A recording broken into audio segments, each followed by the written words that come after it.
Hello everybody, today we're doing a video for GTA Car Kits in a 2017 Lexus NX, and today we're going to show you how to install our Apple CarPlay and Android Auto kit. As you can see, it's already installed into this car. It's been paired to our iPhone wirelessly. You can also pair it to your Android phone wirelessly for Android Auto. You're going to be able to control the entire system with this original touchpad. It almost feels like you're controlling your laptop. It's very easy to control. You will not lose any functionality from the original system. I can just press and hold the menu button here in the center console to switch back to the original Lexus system. And we're going to be using Bluetooth for audio and for phone calls from CarPlay and Android Auto. So the quality of sound doesn't change. It still uses the original microphone. You're able to do steering wheel controls for next track, volume, and Siri and Google Assistant. And now we're going to show you how to install it into this car. So the tools you're going to need is a panel removal tool, and this is a 10mm socket with an extension, and of course you're going to need our product. We're going to open up our armrest, and the first thing we're going to remove is this piece right here. So we're going to use our panel removal tool to get underneath, and it just unclips. Next is this small trim piece. With the tool, we just unclip it, and there's two clips that hold it in place. Now we need to remove this leather trim piece on both sides, so we're going to just use our hands and unclip it. Same on the passenger side. So if you're struggling to get it out from right here, this is where you can also use your panel removal tool to give it some space so you can start removing it here. Next, we will remove the shift knob. So first we'll pull down the shift boot down, and then counterclockwise unscrew the shift knob. Now on the passenger side, we're going to remove this entire dashboard piece, and it's easy to remove. You're just going to need to open up your glove box and use your panel removal tool to get underneath to unclip it, and then you can use your hands to pull it out, and as you can see, it pulls out along with the vent. Here on the driver's side, we're going to drop down this panel, which is just held down on two clips here. So we're going to just drop it down and leave it hanging. This way we can use our fingers to grab the panel above and unclip it. As you can see, it's just held on clips. So we're just going to leave them both hanging to the side. Now we're able to remove this entire silver trim piece, which goes around the radio and the screen. It comes out as a solid piece all together. So you have to start at the bottom on each side. So we're going to start here on the passenger side. So you have to get your tool underneath and release the first clip here, like that. And we're going to do the same on the driver's side. The clip is right here. Once you've done both of those clips, you can work your way up. So as you can see, I'm carefully wiggling it all around, and it comes out all as a solid one piece. With the silver trim out of the way, now the center console can come out.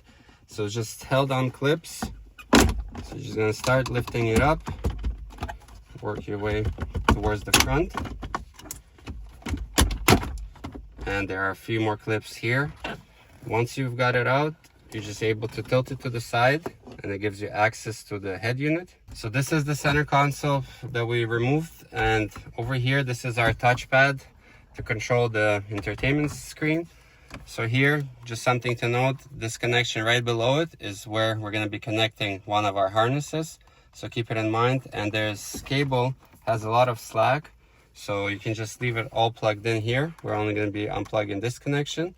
So this gives you enough space to put it to the passenger side or the driver's side and continue working on the rest of the system. Now we're going to use our 10mm socket with an extension to remove two bolts that hold this head unit in place. So there's one right there and one on the other side.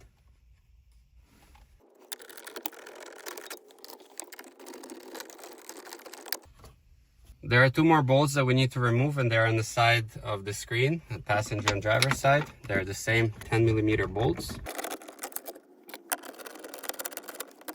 Now we can remove this climate control panel along with the vents. So what you need to do is kind of grab it behind and carefully start wiggling it out.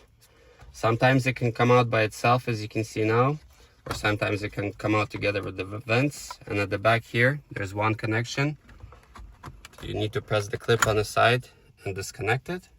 And then the vents Same thing, just grab them and pull out. And at this point, we suggest to join them together. As you can see, it clips in here. And this way, when we're putting it back, it will be easier. So now we're going to show you everything that comes in our kit and everything we're going to install behind this screen and the head unit. So here you have your video cables that get installed behind the original screen. This is our main module. This is our smaller harness for the touch control panel. We also have our USB cable, which we're going to run into the glove box. We have our wireless antenna. And then this is our main harness that gets plugged in into two connections. One is the main harness and the other one is the harness for sound. And now we're going to connect everything. We will start with connecting our video cables, which are connected at the back of the screen. So we already removed the two bolts. So now we can just grab the screen and pull it towards the back of the car. There are two clips that hold it in place. And here you're going to see this blue connection. We're going to disconnect the original one. We will take the video cable that has a female. We'll plug in the original one here. And then we will take the male from our cable and plug it instead of the original one. So now you end up with these two wires, which we need to hide behind the head unit and connect into our module. So here you can just drop them between the two vents and take your time to feed it all in behind. And then as you can see, now these cables are here. We're going to pull them through, and at this point you can just reattach the screen back. So now we're going to get to the back of the head unit. So we're just going to pull it out. So when you're pulling it out, make sure that you don't scratch the front of it on this shift lever. So at the back of the head unit, we're going to be connecting to two connections. So there's this one for sound.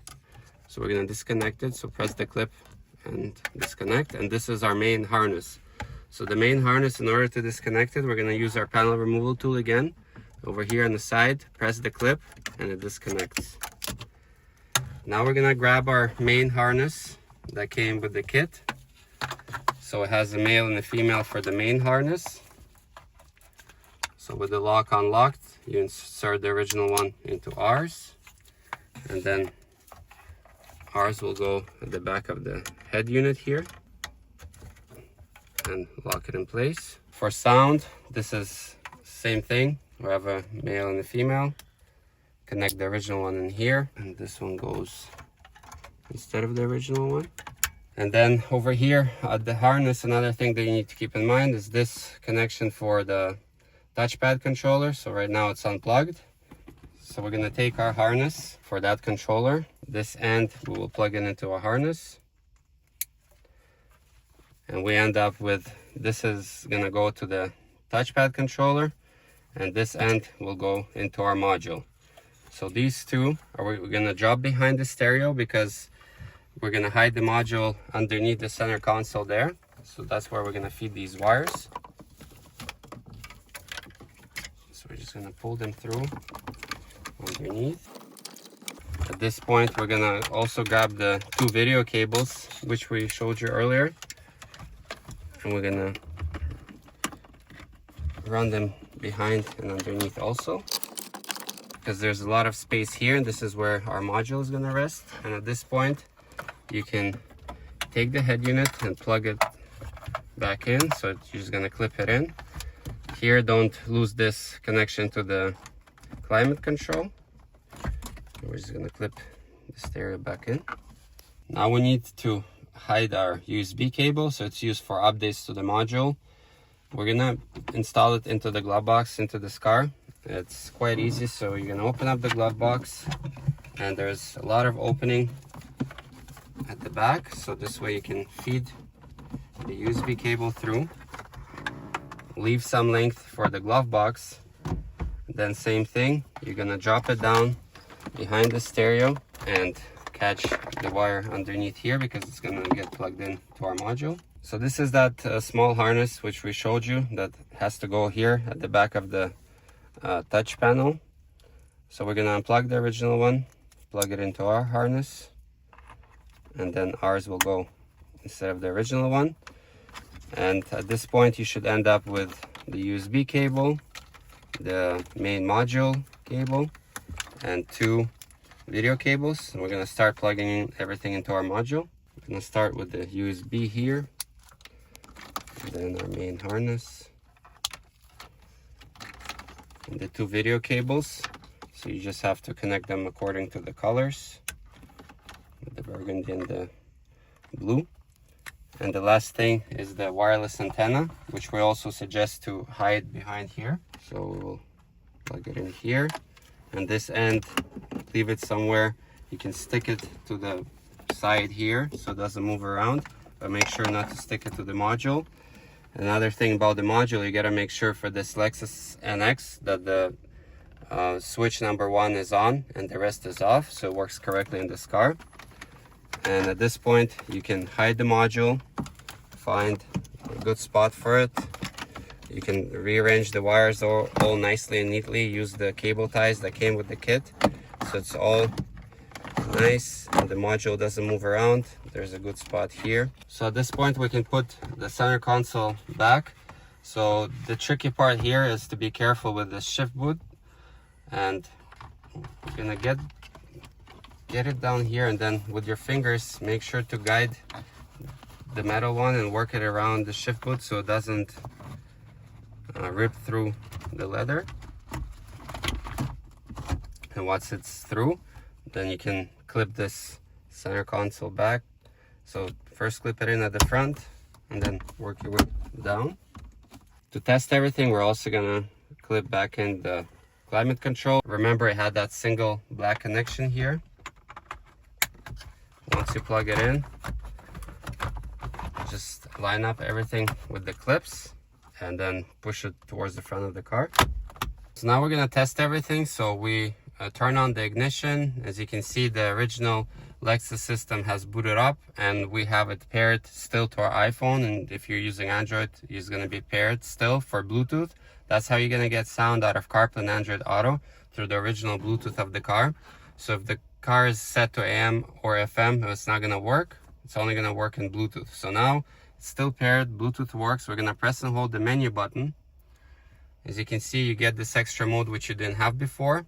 And now on our phone, again, we're gonna go to Bluetooth and choose this device called car dash followed by a number. It will be the same on yours. So we're gonna click on it. It's gonna give you a code. You're gonna press pair, allow, and connect to CarPlay. As you can see, you have CarPlay displaying on the screen. So you're gonna test this controller right here, the original touchpad. As you can see, everything works. So you're gonna also check the sound to make sure that it works through Bluetooth. And if you want to switch back to the original Lexus system, you just press and hold the menu button. As you can see, it's all there. Nothing gets disabled, but you get an extra function that you never had before. Now that the testing is complete, we can reassemble the car back. So we will reinstall the bolts that hold the screen in place. Next would be the bolts for the head unit. Now the big trim piece, and there are 2 long guide plastic pieces here that have to go below the screen. So once they go in, then everything should line up well. So they went, and once it's lined up, you can just start clipping it back in. So start on top and work our way down. Here on the driver's side, we're gonna back this panel and then plug in the panel below. Just clip it in. Now on passenger side, this one goes back in. So once you lined it up with all the clips, just press on it and clip it in. So now the side trim pieces, so when you're putting them back, make sure that this end towards the front of the car goes in first. Once it's in, then you can clip everything back in. Same on the passenger side. Then it's our shift knob. Then it's this small piece goes in, and then the last piece is this one. So the installation has been completed, and now you can enjoy Apple CarPlay or Android Auto in your Lexus NX. I hope you liked the video, and we'll see you next time.